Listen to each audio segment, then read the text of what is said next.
Seguramente alguna vez te ha pasado que has ido a instalar un programa y te has visto en la siguiente duda: ¿qué versión instalo? ¿La versión de 32 bits o la de 64 bits? Esto es algo que probablemente a todos nos haya pasado alguna vez, y realmente puedes ver cuántos bits tiene tu ordenador en configuración, en la parte de información del sistema. Pero ¿alguna vez te has preguntado qué significa esto? ¿Qué quiere decir que mi sistema sea de 32 o de 64 bits? ¿Y por qué solo nos da esas dos opciones? ¿Qué pasa con los 16 o con los 128 bits, por ejemplo? Si alguna vez te has preguntado esto, lo más probable es que seas un poco friki, pero no pasa nada. Aquí somos casi 100.000 frikis. De hecho, puedes suscribirte a mi canal para formar parte de este selecto grupo. Si no, simplemente serás un pobre friki que deambula por internet sin rumbo ninguno. El caso, para resolver todas estas dudas que os he planteado antes, primero de todo tenemos que entender ¿qué es un bit? La palabra bit viene de la abreviación de otras dos palabras en inglés, binary digit o dígito binario, por lo que sí, en esencia, un bit es un número en binario, básicamente un 1 o un 0, y en un ordenador estos números dependen del voltaje que se le aplique a un transistor, normalmente 5 voltios para un 1 y 0 voltios, o sea, nada de energía para un 0. Antes del transistor se utilizaron tecnologías como las válvulas termoiónicas o tubos de vacío, pero el transistor acabó siendo el componente dominante debido a su menor tamaño, mayor fiabilidad y menor consumo de energía, entre otras cosas. Un transistor es básicamente un interruptor electrónico muy pequeño que se usa para controlar el paso de la electricidad. Puede estar abierto para dejar pasar la corriente o cerrado para detenerla. Con esto representamos un bit, 1 si deja pasar la electricidad y 0 si no. Sabemos que nuestro ordenador trabaja solo con esto, con unos y ceros, pero es que realmente con unos y ceros puedes representarlo absolutamente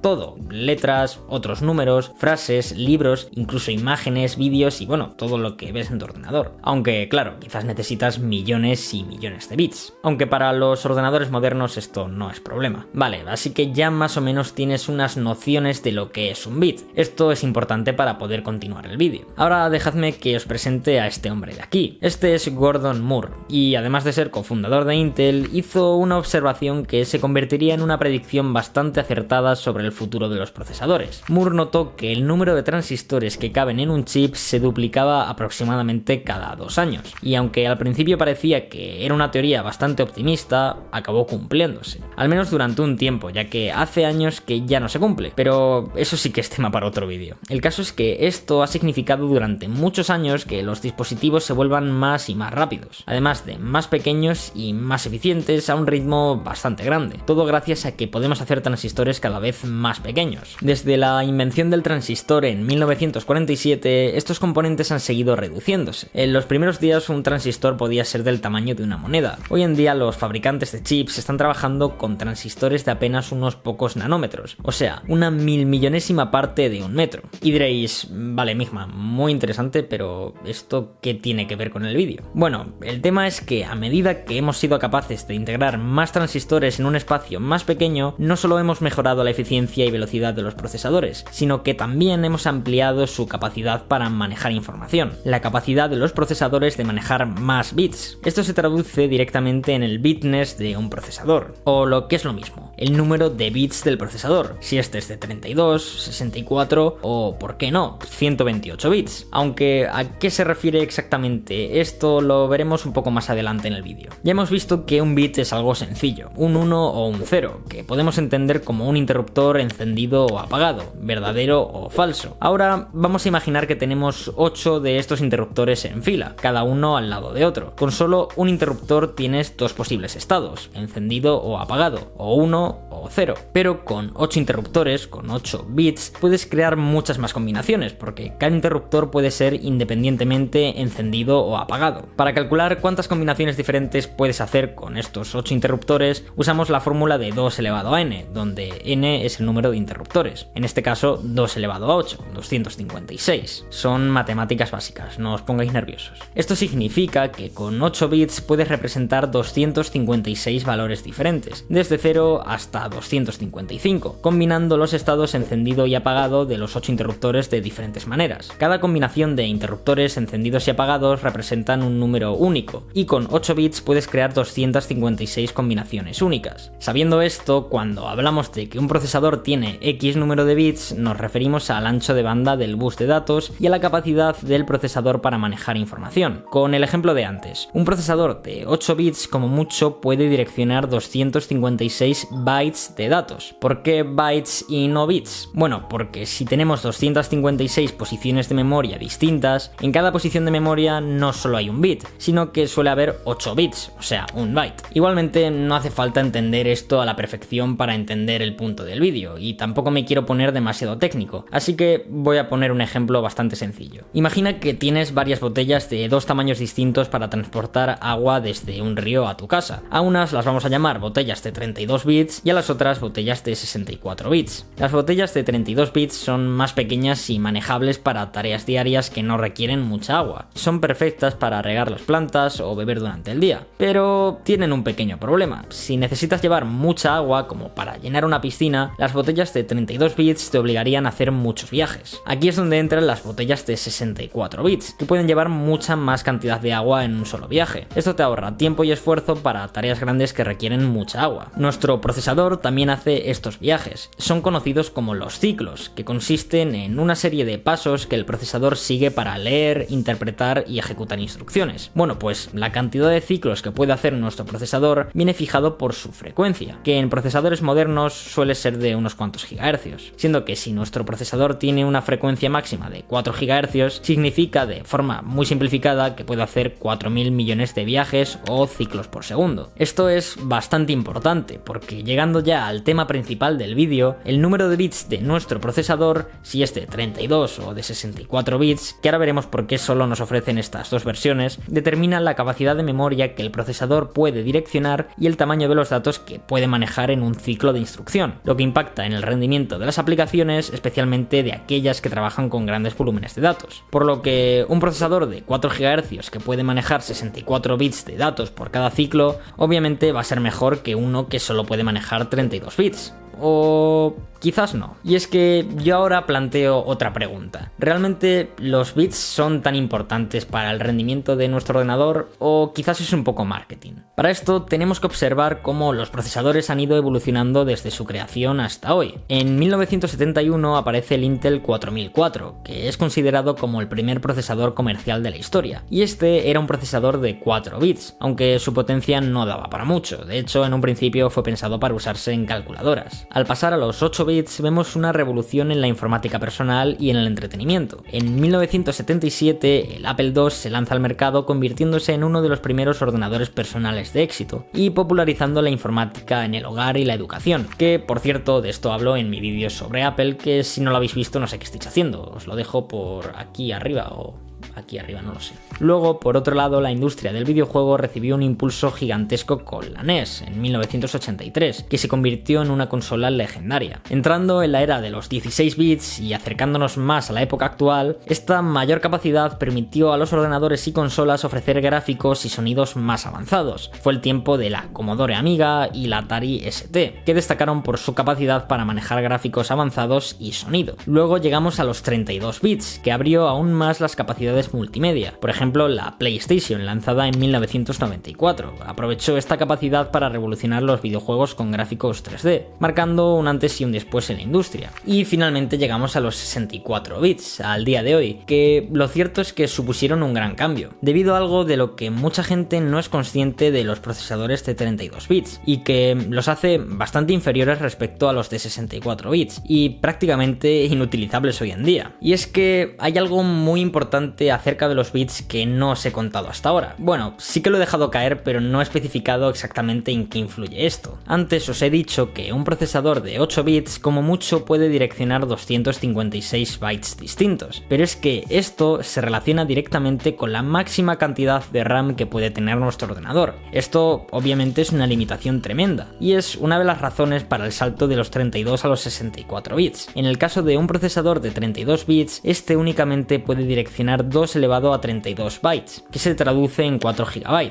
Esto quiere decir que el máximo de memoria RAM que puede direccionar un procesador de 32 bits son 4 GB de RAM, que a día de hoy ya se queda un poco corto. Esto realmente es algo teórico, porque lo cierto es que mediante algunas técnicas en las que no voy a profundizar en este vídeo, sí que se podría aumentar la capacidad de direccionamiento de un sistema de 32 bits hasta 36 bits, pudiendo tener hasta 64 GB de RAM. Pero aplicando esta técnica, el uso de la RAM por parte del procesador no es la más óptima. En cambio, un sistema de 64 bits puede teóricamente acceder a 2 elevado a 64 bits de direcciones de memoria, que equivalen a unos 16 exabytes, unos 16.000 millones de gigabytes, que es una capacidad prácticamente ilimitada para las aplicaciones de hoy en día, y que igualmente es una capacidad teórica, porque obviamente los sistemas operativos no estarían preparados para manejar tal cantidad de RAM, ni las placas base ni nada. En el año 2003, el AMD Athlon 64 fue el primer procesador en llevar la tecnología de 64 bits a los ordenadores de todo el mundo, y en el mundo móvil el chip A7 presentado por Apple con el iPhone 5S en 2013 fue el primer procesador de 64 bits en un smartphone. Con todo esto ya sabemos que cuando un programa te da a elegir entre su versión de 32 o 64 bits, básicamente te está ofreciendo la posibilidad de descargar una versión del programa para ordenadores más antiguos, que es la versión de 32 bits, cosa que por cierto cada vez se hace menos, ya que para este vídeo he estado investigando y prácticamente ya todos los programas asumen que tu ordenador es de 64 bits. Yo he probado tanto con Google Chrome como con Discord como con Spotify, y en las tres directamente te muestra un botón grande de descargar, en el que si pinchas te descarga la versión de 64 bits. Los bits en este sentido son retrocompatibles. Esto quiere decir que si tu procesador es de 64 bits, tú puedes ejecutar programas de 32, 16, 8 bits, etc., pero no al revés. Por lo que si tienes un procesador de 32 bits y la única opción que te dan es descargar la versión de 64 bits, pues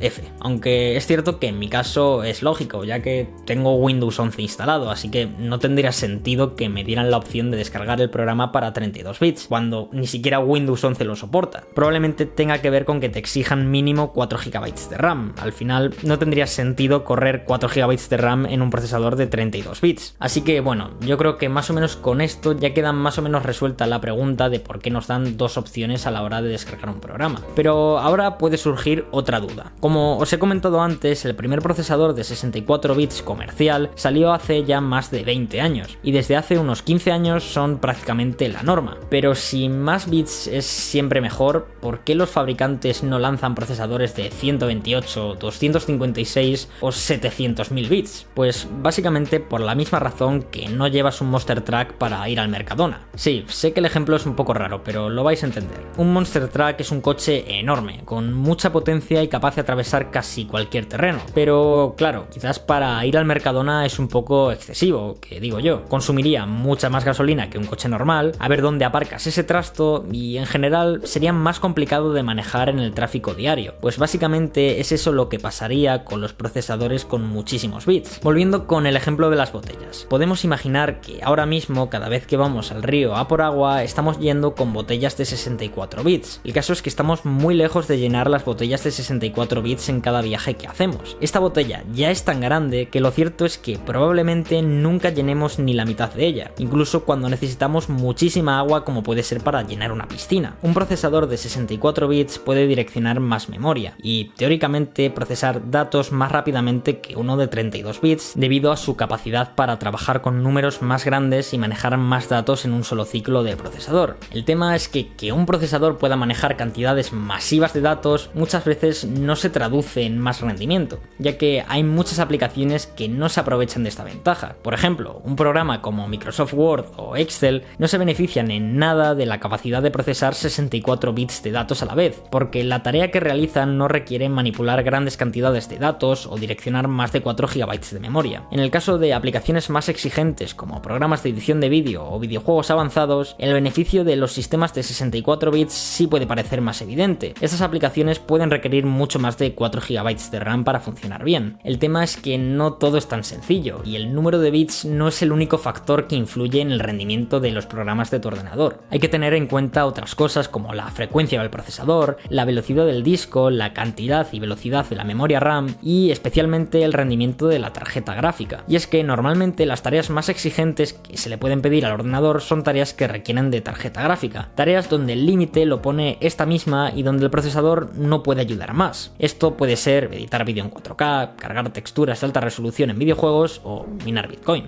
Que de hecho las tarjetas gráficas sí que cuentan con un bus de mayor tamaño. De hecho la RTX 4090 tiene un bus de 384 bits. ¿Pero por qué? El tema es que, en esencia, las tarjetas gráficas también son procesadores, pero están optimizadas para tareas como imágenes complejas, cálculos para efectos visuales en tiempo real y básicamente procesar grandes conjuntos de datos como puede ser para tareas de inteligencia artificial. En estas operaciones, mover rápidamente grandes cantidades de datos entre la memoria de la tarjeta gráfica y sus núcleos sí tiene sentido, pero los procesadores normales pues no tanto. Volviendo a las CPUs, hay que tener en cuenta también que invertir en el desarrollo de una arquitectura de 128 bits sería algo bastante costoso, además de suponer un gran riesgo para las empresas fabricantes de procesadores, básicamente porque la mayoría del software actual está diseñado para funcionar en arquitecturas de 32 o 64 bits. La transición a 128 bits requeriría una gran inversión en reescribir software y actualizar sistemas operativos. Actualmente tú no puedes comprar un procesador de 128 bits, aunque sí que puedas encontrarlo en superordenadores, servidores y esas cosas, pero tú no puedes comprarlo, y además no es algo que tenga pinta de que vaya a llegar pronto. Lo que sí que es cierto es que algún día llegarán. El tema es que, aunque aún no sepamos para qué podríamos necesitar tanta capacidad, en un futuro podrían surgir aplicaciones como simulaciones extremadamente detalladas del universo para las cuales sean necesarios procesadores de 128, 256 o 1024 bits. Esto es un poco como preguntarse por qué alguien necesitaría 16, 32 o incluso 128 GB de RAM en los años 90, cuando un ordenador de la época con 100 veces menos de RAM funcionaba perfectamente. La tecnología simplemente evoluciona. Así que espero que os haya quedado claro, y si no, pues no sé, volved a ver el vídeo. Igualmente, cualquier cosa podéis decírmelo por los comentarios. Por mi parte, eso es todo. Nos vemos en el próximo vídeo. Adiós.